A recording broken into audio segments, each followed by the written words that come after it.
ఎందుకంత ఆవేశం? నలుగురు ఇంటి ముందుకొచ్చి గొడవ చేస్తున్నా కూడా మూర్ఖంగా వాళ్ళ మీదకి వెళ్తావే కాని సర్ది చెప్పి పంపించాలని ఎందుకు అనుకోవు? నేనింతే పాపా, నేనింతే, ఇట్నే ఉంటా. ఒళ్ళో కూర్చోబెట్టుకుని బుద్ధులు నేర్పించే మా అమ్మ ఉంటే ఇట్ట అయ్యుండేవాడినే కాదేమో. వేలు పట్టుకొని నడిపించాల్సిన నాన్న నా వేలు పట్టుకొనుంటే నేనిట్ట పెరిగేవాడినే కాదేమో. అందరూ ఉండరు కానీ ఒంటిగానే పెరిగినాను. మనుషులతో కలవలేక మందుతో కలిసిపోయినాను. ఆ మందే నేర్పించుండది ఎవరికైనా ఎదురు తిరగరా, ఎట్టాంటోడికైనా తిరగబడరా అని. అందుకే ఎవడైనా ఏమన్నా అన్నాడంటే నిలువున అట్నే కోపం వచ్చేస్తుంది. కోపాన్ని కంట్రోల్ చేసుకోవడం నాతోనైతే కాదు. నీ కోపం నీ వాళ్ళందరి దృష్టిలో నిన్ను చెడ్డవాణ్ణి చేస్తుంది. అదే అర్థమవుతుందా నీకు? నీ వాళ్ళు నీ గురించి ఎంత తప్పుగా అనుకుంటున్నారో తెలుస్తుందా నీకు? అనుకుంటే అనుకున్నారు, ఇప్పుడు కొత్తగా అనుకునేదే ఉండదు. మొదటి నుంచి ఉండేదే కదా. మారాలనిపించదా నీకు? నిన్ను నువ్వు మార్చుకోవాలని అనిపించదా? బిడ్డని ద్వేషించే పరిస్థితి ఏ కన్ను తండ్రికైనా వస్తుందా? కానీ నీ విషయంలో ఉందంటే ఎందుకు? ఇదిగో ఇలా ముందు వెనక ఆలోచించకుండా గొడవలు పడ్డం, తాగి తిరగడం వల్లే కదా ఇదంతా. నేనింతే అంటే ఎవరూ ఏమీ చేయలేరు. నీకు నువ్వు అనుకోవాలి నేను మారాలి అని. మారడానికి ప్రయత్నించాలి అంతేకాని నేనింతే అని మూర్ఖంగా బ్రతుకుతానంటే ఎవరూ ఏమీ చేయలేరు. ఇప్పుడేం చేయమంటావు నన్ను? ఏం చేయమంటావు? ఇంటి మీదకొస్తే వాళ్ళనేం అనకుండా చేతులు కట్టుకొని చూస్తూ ఉండాలనా? వాళ్ళ ఇష్టానికి వాళ్ళు మాట్లాడుతూ ఉంటే చెవులు మూసుకోవాలనా నేను? మా నాయన మీద చేయెత్తుతా ఉంటే చూస్తూ ఊరుకోవాలనా? ఏం చెప్తా ఉండవు పాప నువ్వు? నీ ఆవేశం రోడ్డు మీదే కంట్రోల్ చేసుకుని ఉంటే వాళ్ళ ఇంటి వరకు వచ్చే పరిస్థితి వచ్చేదే కాదు. నీ ఆవేశం వాళ్ళని రెచ్చగొట్టకుండా ఉంటే వాళ్ళు మీ నాన్న మీద చేయెత్తే పరిస్థితి వచ్చేదే కాదు. అక్కడైనా ఇక్కడైనా ఎక్కడైనా సరే నిన్ను చెడగొడుతున్నది, నీకు చెడ్డ పేరు తీసుకొస్తున్నది నీ కోపమే. అది నువ్వు అర్థం చేసుకుంటే చాలు. నాకు తెలుసును పాప, కానీ ఏం చేస్తున్నావు? అదేమన్నా జేబులో దుడ్డ భద్రంగా దాచిపెట్టుకోవడానికే? ఎదుటోడు మాట అన్నాడంటే తన్నుకొని బయటకు వచ్చేస్తుంది. నీకొక్కడికైనా కోపం? ప్రపంచంలో ఎవ్వరికీ లేదా? మరి వాళ్ళందరికీ కాని గొడవలు నీకెందుకు అవుతున్నాయి? వాళ్ళందరూ పడని మాటలు నువ్వెందుకు పడుతున్నావు? వాళ్ళందరూ వాళ్ళ అమ్మ నాన్నలతో బానే ఉన్నారుగా. వాళ్ళ నాన్నలు వాళ్ళని ప్రేమగా చూస్తున్నారుగా. మరి మీ నాన్నకి నీ మీదెందుకు ప్రేమ లేకుండా పోతుంది? కోపాన్ని అణుచుకోమంటే అర్థం వదులుకోమని కాదు, ఎక్కడ తగ్గాలో అక్కడ తగ్గమని, వాడాల్సిన పరిస్థితి వచ్చేంత వరకు దాచుకోమని. సరే ఇప్పుడు నన్ను ఏం చేయమంటావు? ఎందుకు నువ్వు కూడా వచ్చి క్లాస్ బిగుతా ఉండవు? నీకు చెప్పాల్సిన అవసరం నాకు లేదు. నువ్వెట్టా పోతే నాకెందుకులే అనుకుంటే ఇందాక గొడవలో అడ్డుపడేదాన్నే కాదు.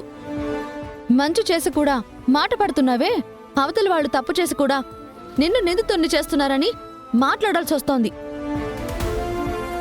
అందుకే నీకు చెప్పాలనిపించింది చెప్పాను. నీ కోపమే నీకు శత్రువు. నీ కోపమే అందరికీ నిన్ను దూరం చేస్తుంది, ముఖ్యంగా మీ నాన్నకి. ఆ కోపాన్ని కంట్రోల్ చేసుకోవాలని నీకు అనిపిస్తే, మారాలని నువ్వు మనస్ఫూర్తిగా కోరుకుంటే ఒక పని చెయ్యి. నీకు కోపం వచ్చినప్పుడు ఆవేశంతో పిడికిలి బిగిస్తావు కదా, 10 అంకెలు లెక్కపెట్టు. 10 సెకండ్లు నీ కోపాన్ని కంట్రోల్ చేసుకో. ఆవేశం ఎప్పుడూ ఆలోచనల్ని చంపేస్తూనే ఉంటుంది. ఆలోచన లేని ఆవేశం ఎప్పుడూ తప్పులే చేయిస్తుంది. అందుకే కోపాన్ని నిగ్రహించుకుంటే అందరి మనసులు గెలుచుకుంటావు, అందరితో సంతోషంగా ఉంటావు. సినిమాలో టిప్స్ అనేది తీసుకొచ్చి నాకు చెప్తా ఉండవు నువ్వు? ఇదే చెప్పేది. ముందు చెప్తే వినడం నేర్చుకో, అర్థం చేసుకోవడానికి ప్రయత్నించు. నేను చెప్పింది తమాషాగా అనిపించొచ్చు, ఒక్కసారి ప్రయత్నించి చూడు. ఆ ప్రయత్నం నీకు ఉపయోగపడితే నిన్ను నువ్వే మార్చుకుంటావు. ఈసారి అలాంటి సందర్భం వస్తే 10 అంకెలు లెక్కపెట్టు చాలు.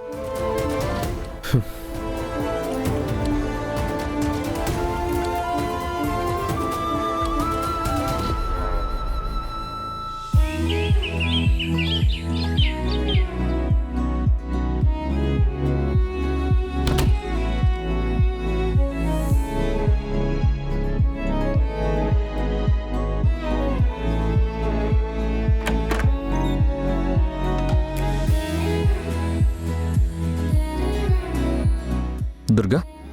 ఏంటండి?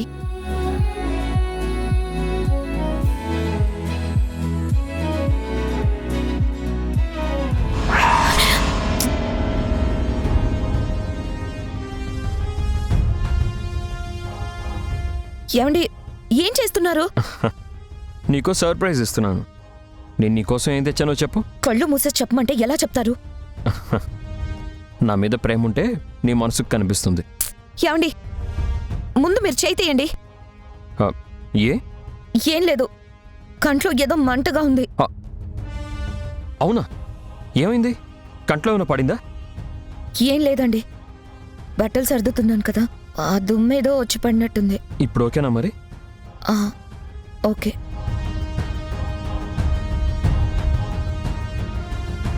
సరే, నా చేతుల్లో ఏముందో చెప్పు.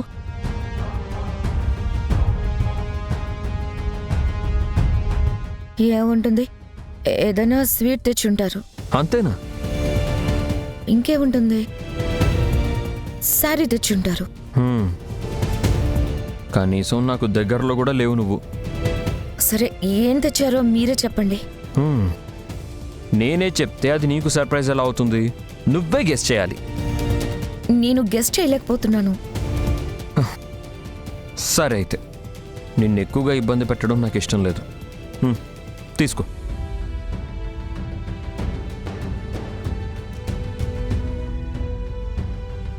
ఏంటిది? నీకు బహుమతిగా ఇవ్వాలని మొన్ననే తీసుకొచ్చాను.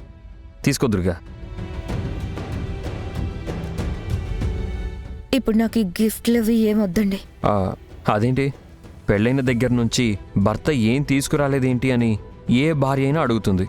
నువ్వు రివర్స్లో మాట్లాడుతున్నావు. నాకు ఇలా గిఫ్ట్లు అవి తీసుకోవడం ఇష్టం ఉండదు. ఎవరో ఇస్తే తీసుకోవడం ఇష్టం ఉండదు. ఇచ్చేది నీ భర్తే కదా. తీసుకో దుర్గా. వద్దండి. అరే, తీసుకోమంటుంటే.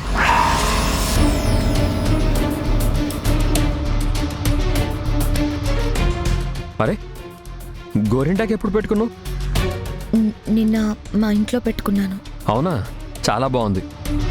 గోరింటాకు ఎర్రగా పండితే మంచి మొగుడు వస్తాడంటారు. కరెక్టే కదా? ఏమో.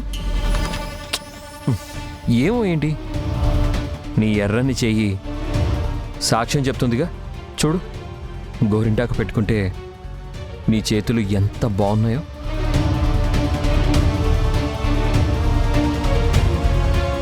చూస్తుంటేనే ఎంత ముద్దొస్తున్నాయో.